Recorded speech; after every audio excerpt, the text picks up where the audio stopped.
Oui, il faut que les téléspectateurs regardent. Mais vous... À la page, oui.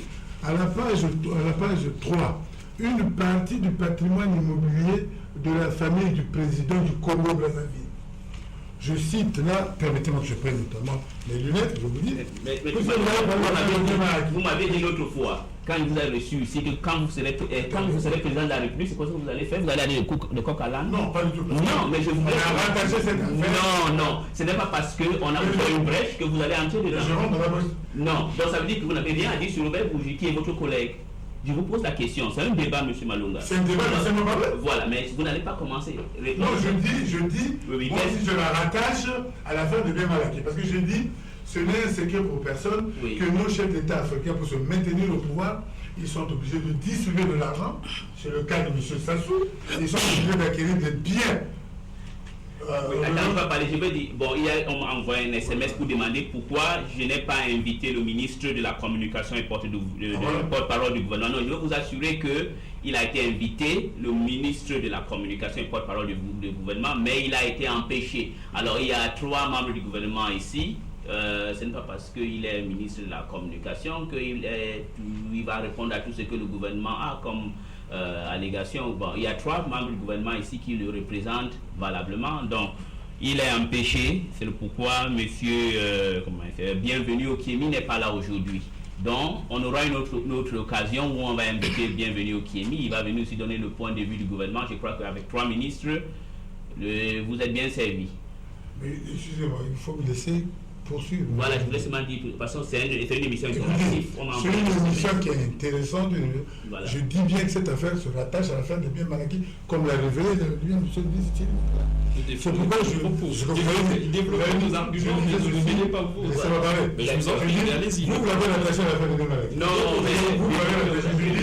L'affaire de bien Malaki ressemble à l'affaire de la distribution de mallettes d'argent au chef d'État africain. Je dis, ce n'est un secret pour personne. M. Sassou l'a fait, comme il l'a fait pour l'affaire de bien Malaki. Vous avez les preuves. Donc je dis, mais les preuves, écoutez, son acteur qui le dit, c'est lui qui le des mallettes, c'est lui qui le dit. Quelle preuve vous cherchez? Il a dit, si vous n'êtes pas d'accord, faites un procès en diffamation. C'est l'acteur principal, M. Robert Bourgi, que je connais très bien. C'est un avocat sérieux, contrairement à ce que vous avez dit. Il a déjà gagné un procès. Bien entendu. Mais c'est pas pour aller du tout à la suite quand même des chefs d'État. C'est un avocat sérieux. Il faut pas venir ici commencer à mettre en cause notamment la qualité des avocats. Surtout que moi je ne pourrais pas dire aussi, vous, les ministres du Congolais, Monsieur Malonga, vous ne pouvez pas critiquer un avocat, je peux pas un avocat qui a prêté serment. C'est moi qui ai la parole de ça. Mais je déteste le fait qu'il puisse utiliser sa position non officielle vis-à-vis de l'État français et lancer une opération de déstabilisation. Vous ne pouvez pas prétendre. Voilà. Maintenant, l'émission ici, Monsieur Smith, vous avez la responsabilité de conduire les débats. Conduisez-les. L'émission ici, nous sommes 3 membres du gouvernement. Nous sommes 3 membres du gouvernement, mais nous ne venons pas ici donner une position du gouvernement du président. Voilà. Nous sommes des citoyens congolais. Avons responsabilité et qui analysons les faits du monde. Attendez, quand on parle de freedom agenda, c'est pas ça le débat.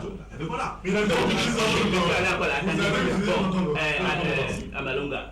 Maître Malonga, un instant, reprenez votre esprit. Je vais donc passer. Non, ne vous interromps pas. Bon, finissez alors. Ils ont pris 20 minutes pour l'expliquer. Bon. Il faut que je prenne 20 minutes. Explique. Oui. Vous êtes expliqué, M. Malonga. Non, je ne peux pas accepter en tant que bâtonnier qu'on vienne discréditer un avocat. Mais moi, je n'accepte pas un avocat.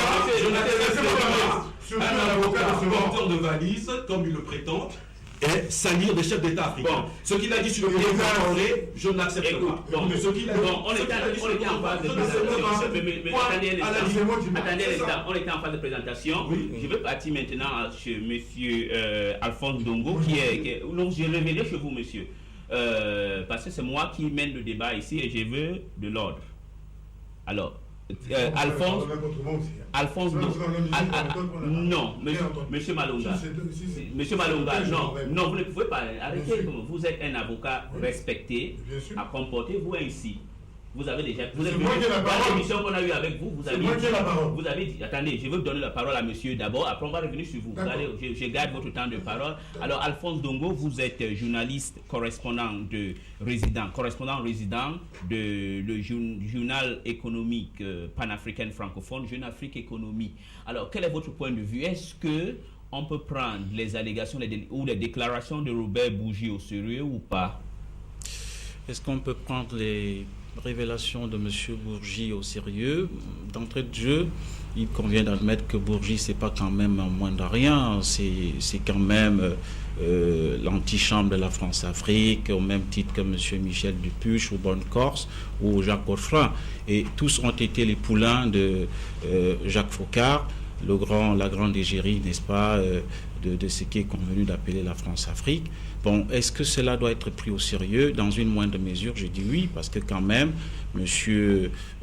Bourgi lui-même le reconnaît, qu'il a à un moment donné joué le rôle de transitaire, de porteur de valises, qu'il transportait des palais présidentiels africains à l'Élysée. Bon, mais je m'interroge tout de même sur le coup d'opportunité pour Bourgi de faire ces déclarations maintenant. Pourquoi ne les a-t-il pas faites avant? On sait quand même qu'on est dans une période charnière qui est celle de la pré-campagne présidentielle en France. Ça me rappelle un peu cette histoire d'Elf où il y avait une lutte schismique au sein du défunt RPR entre Balladouriens et Chiraciens. Je me pose la question, est-ce qu'on n'est pas dans le cas même de figure? Parce que souvenez-vous, M. Smith, que c'est un peu à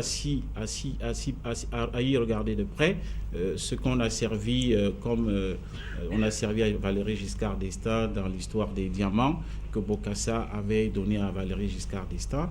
Mais avec le recul du journaliste que je suis, je me demande si on ne veut pas amener les pays du précaré africain à jouer un rôle majeur dans la présidentielle qui va se passer en France, parce que Bourgi distribue des bons cartons à un camp. Ce sont des chérubins de Dieu qui ne pêchent point, ce sont ceux-là qui sont considérés comme qui bénéficient d'un blanc-seing, et de l'autre côté je constate que des Villepéniens sont un peu donc des diables, et je me pose la question, je m'interroge, faut-il penser, comme dit Chateaubriand, que tout mensonge répété devient une vérité?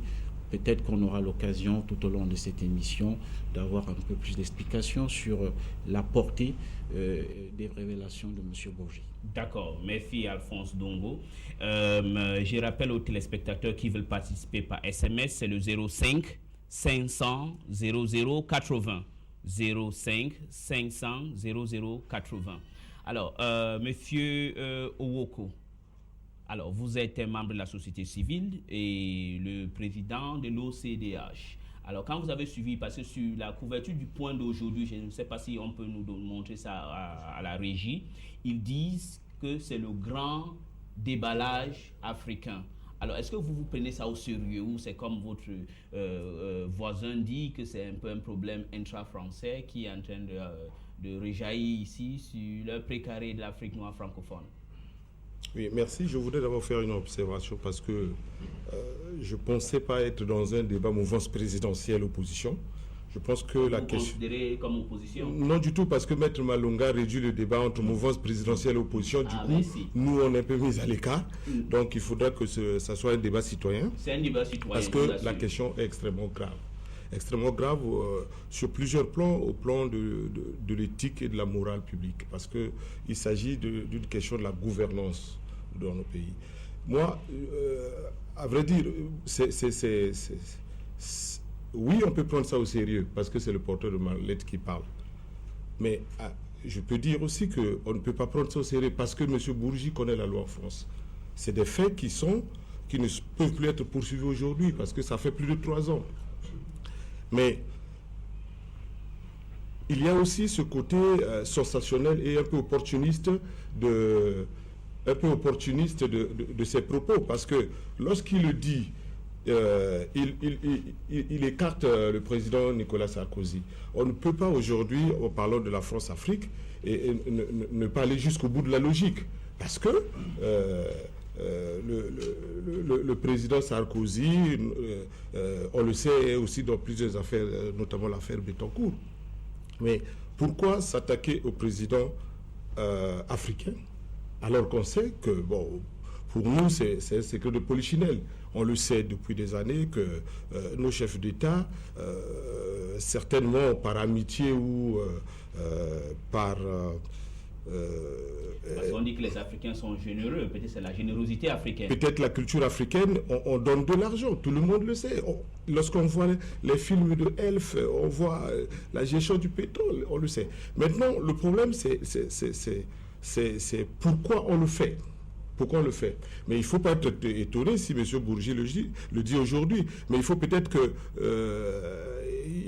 qu'on porte plainte pour diffamation, pour qu'on aille jusqu'au bout de la logique, parce qu'il s'agit de l'argent des Congolais. Si nos chefs d'État ont donné de l'argent au président français, il faut qu'à un moment, on s'explique. On s'explique parce que nous, citoyens, nous voulons savoir qu'est-ce qu'on fait de notre argent. Parce que nous avons un problème de déficit en matière de gouvernance. Il se trouve qu'il y a des gens qui s'enrichissent de manière illicite. Donc je pense que la question est sérieuse. Il ne faut pas qu'on la réduise entre la mouvance et l'opposition. Oui. Il faut qu'on fasse un débat citoyen. Exactement. Parce qu'on espère tout simplement qu'avec cette déclaration, c'est une rupture. Parce que si, prenons le cas où le chef d'État donnait de l'argent, effectivement, au président français, ça veut dire qu'en 2012, Nicolas Sarkozy n'aura pas sa mallette. D'accord. Merci, monsieur Roger. Alors, monsieur Mabundu, vous n'aviez pas parlé depuis là. Alors, vous avez suivi tout ce que vos collègues ont dit ici, les citoyens congolais ont dit, parce que je voudrais que ça soit un débat vraiment citoyenne. Ce n'est pas un problème entre l'opposition ou la mouvance présidentielle ou la majorité présidentielle. Non, c'est un problème citoyen ou un problème aussi panafricaine, surtout l'Afrique noire francophone, parce que souvent ça nous fait un peu surpris que chaque fois qu'il y a un problème en France, ça rejaillit toujours ici dans le précaré. Alors, qu'est-ce que vous en pensez? Non, 3 observations à l'étape actuelle du débat. La première, c'est de réaffirmer le fait que nous sommes ici en tant que citoyens pour apporter notre point de vue sur un débat qui défraie la chronique. C'est une évidence. Et deuxièmement, c'est de dire que dans la théorie des doctrines, on aime à dire que la manière dont on voit les choses se distingue difficilement de la manière dont on aimerait les voir. Et ce principe, justement, nous ramène à dire que derrière les déclarations de Maître Bourgi, il y a effectivement un projet, comme mes 2 collègues du gouvernement l'ont dit. Il y a un projet. Et ce projet, il faut simplement se replonger dans la traçabilité de la vie politique de ces derniers mois pour comprendre, pour fixer son intérêt.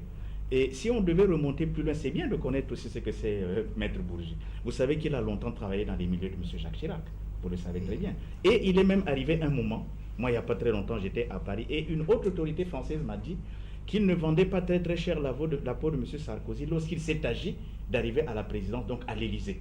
Il était dans le camp de M. de Villepin, lorsque M. de Villepin a accédé au poste de Premier ministre.